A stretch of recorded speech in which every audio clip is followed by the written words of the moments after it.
La Pascal Bladier-Chassaigne, en vous précisant qu'il reste encore 2 intervenants pour votre groupe et que vous avez 8 minutes 30. Merci, monsieur le maire.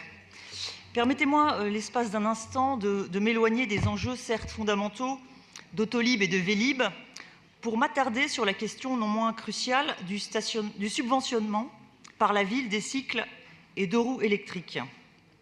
Le projet est bon, c'est une évidence, parce qu'il a été institué dans un esprit de pragmatisme et de progrès afin d'aider les Parisiens à acquérir des cycles électriques et ainsi réduire la pollution atmosphérique et sonore, tout en répondant à une partie des problématiques de transport dans la capitale.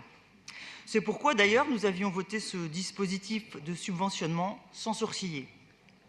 Il s'agit bel et bien d'un grand pas fait en direction de cette ville moderne et durable que Paris entend être, et à cet égard, dans une logique constructive, nous ne pouvons que nous en féliciter. Cependant, je dois attirer votre attention sur une limite majeure du dispositif actuel, le prix.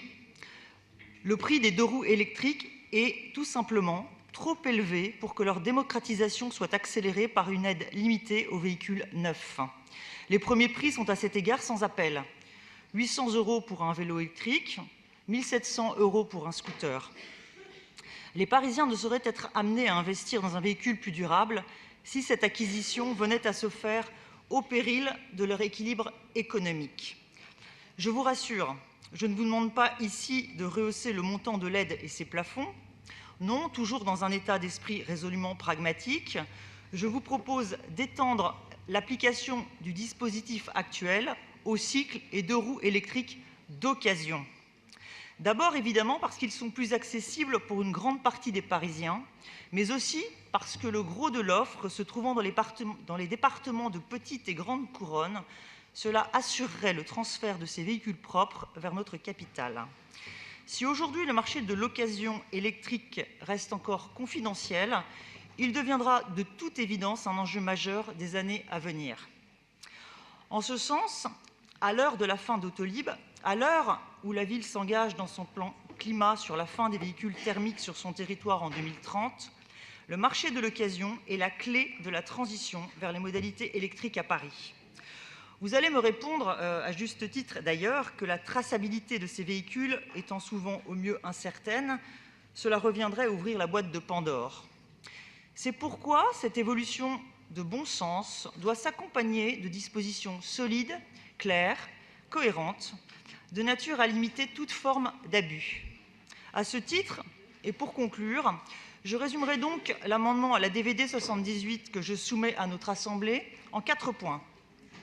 Le dispositif de subventionnement est étendu à l'achat de cycles et de roues électriques d'occasion. Les plafonds de subvention qui leur sont applicables sont équivalents à 75% de ceux des véhicules neufs.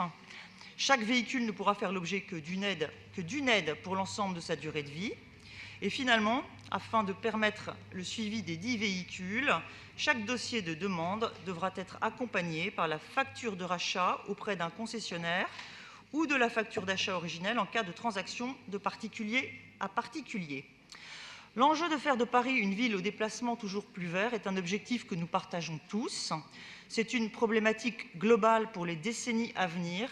Et ainsi, chers collègues, je vous le demande avec optimisme et bienveillance, prenons le temps de faire converger les intérêts économiques et environnementaux des Parisiens, car ce sont eux qui tiennent entre leurs mains la clé de cette espérance. Reprenons espoir et courage. Il est peu de mots qui soient sans remède. Oui, en l'espèce, ce sera l'occasion, sans jeu de mots, de réaliser cette ambition commune pour le bien de Paris et des Parisiens. Je vous remercie. Merci.